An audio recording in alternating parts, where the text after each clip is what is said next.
David might be done with making YouTube videos and being this huge social media star, but that doesn't mean the Vlog Squad isn't going to try and name drop him for a little life upgrade here and there. Most of the Vlog Squad stuck by David through a lot, and now we might just be finding out why. Not just for the views, but the life perks, and trying to maybe upgrade a hotel here and there is just one of those things, it seems. Recently, Jason Nash and his fiance had a bachelorette in Vegas, and the entire Vlog Squad was there to celebrate their relationship. It turns out the trip had quite the price tag on it, so much so that Jason literally wanted to just get married right then and there because he felt like he had practically paid for a wedding with the way this one trip was racking up in price. I kind of wanted to do it just so like we wouldn't have to have the wedding and like why didn't you should have told us that. Yeah, we would have said yes. We were being selfish. Not that I don't want to have the wedding, I do, but as soon as that bill came out, you're like, we need to have the wedding tonight. He recently sat down with Zayn and Todd to discuss the trip and all the drama that went down, and man, was it quite telling of the Vlog Squad dynamic. They were talking about the cost of everything in the group and mentioned how not very many people ended up paying Jason back for the trip. It was an amazing weekend. We had a co-ed bachelor party. Until the vegan Until the bill came. Listen, I spent so much money on that weekend that I could have had the wedding. By the way, has anybody paid you back? Because I found you out, paid me, and Todd paid me, and Scott paid me. I found out after. I was like, nobody else paid you? Of course they didn't. People are stingy. See something? He did mention that David had also sent him money, but there were a lot more people than just those four that went. But they were also calling out some of their group that was giving cheap energy with the way that someone had left a $20 tip on their very expensive order. Masha turns to me and she goes, saying, you guys can't leave yet. I'm like, why? It's like, somebody tipped them $20. You guys cannot leave until you tip more. I was like, who tipped $20? Someone just handed them a 20? Somebody tipped a 20 and said thank you for the whole table. The 30 people. It was by Taylor. I could just see Taylor being like, oh, here. Like, and I was like, Masha, are you serious? I was like, please tell them we apologize. How much? Really funny. And I had to pay him like $650. Best of all, they ended up bringing in Jason's assistant, and she ended up exposing Jonah for making things difficult for the planner that they were working with to organize this entire bachelorette weekend for Jason. He wanted to try and use David's name to upgrade the room for himself by literally saying that he was a friend of David Dobrik's, and they were calling him out for this. Jonah had also been going behind my back when I was planning the weekend, trying to get himself a better room, and he was like name dropping David, being like, I'm friends with David Dobrik, like is there a better room for me and David to have like a better weekend, right? And this woman's like, please tell this man to stop messaging me. It's literally just the most embarrassing thing that he got caught trying to do this. Like, what? Maybe this was his way of getting some sort of like repayment for being a part of the vlogs all these years, since he also recently was on Jason's podcast and told the story of how he even got to be a part of the Vlog Squad because Jonah was not originally friends with David and Jason and all of them. He was brought in and he was literally a punching bag, and it was the reason why he ended up kind of being able to stay around, because he was down to be the punching bag, literally. I was with David, and somebody brought Jonah in to the apartment, and they were like, watch, I can hit this guy in the face. I can hit this guy in the face. Was he hitting you in the face or the stomach? Both. Yeah, he's like, this guy takes punches like crazy. And Jonah was just sitting there. And obviously, like, the first time you see Jonah, you're like, I mean, David and I thought the same thing. We saw him, we were like, oh my God, like, this guy's comedic gold. He goes on to say that he was so down for anything because he thought that David was going to help him get somewhere in his comedy career. He really wanted to do comedy, wanted to be a comedian, and he felt like this was the best way for him to, you know, get followers and grow and, you know, have a platform for himself to really do that. I film with you guys. Yeah. We do this bit, sell it, you know, I sell it to, you know, it's funny, I guess, you know, I kind of knew what his bits kind of were, so I was like, okay, cool, you got to kind of be a little extreme.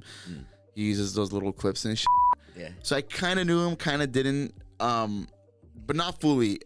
And then I called my cousin. I'm like, yo, you know this kid named David Dobrik? He flips out. He's like, bro, you and I went to the meet and greet. I was like, fuck, dude. I was like, was it that guy? Like, they closed the streets off and shit? He goes like, you gotta join their squad, man. Like, if you do, your career's set. And I'm like, God damn. I'm like, you're right. It's actually just so crazy that David really saw people who would do anything to get somewhere and made them do crazy things in exchange for being a part of his videos. I mean, we already know how extreme he was willing to go with the whole Jeff situation. I mean, that's just enough proof to know that he would literally put his friends through anything in order to get whatever he needed for his videos. But it really is just so wild that he was doing this stuff for so long, and like the first couple of times that he was meeting Jonah, he was having him do this like extreme stuff. Like, that's not even his friend, like this is a stranger, and he's just like, oh my god, this person wants to do random like dangerous stuff. Like, cool, great, like you can be a part of my videos and all that. So I filmed a bit and stuff. Do you remember what the bit was? Huh? Do you remember what the bit was? Yeah, he tied a firework to my arm.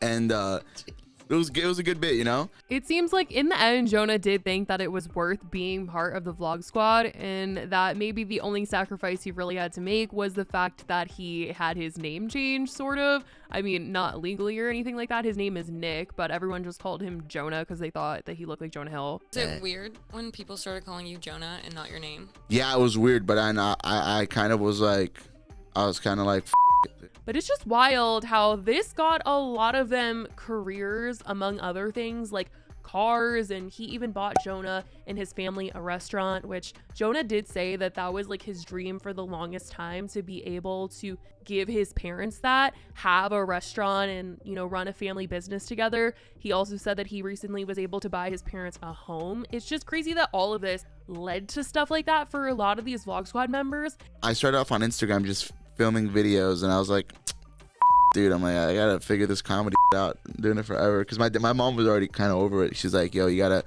either go to college or like you gotta figure something out.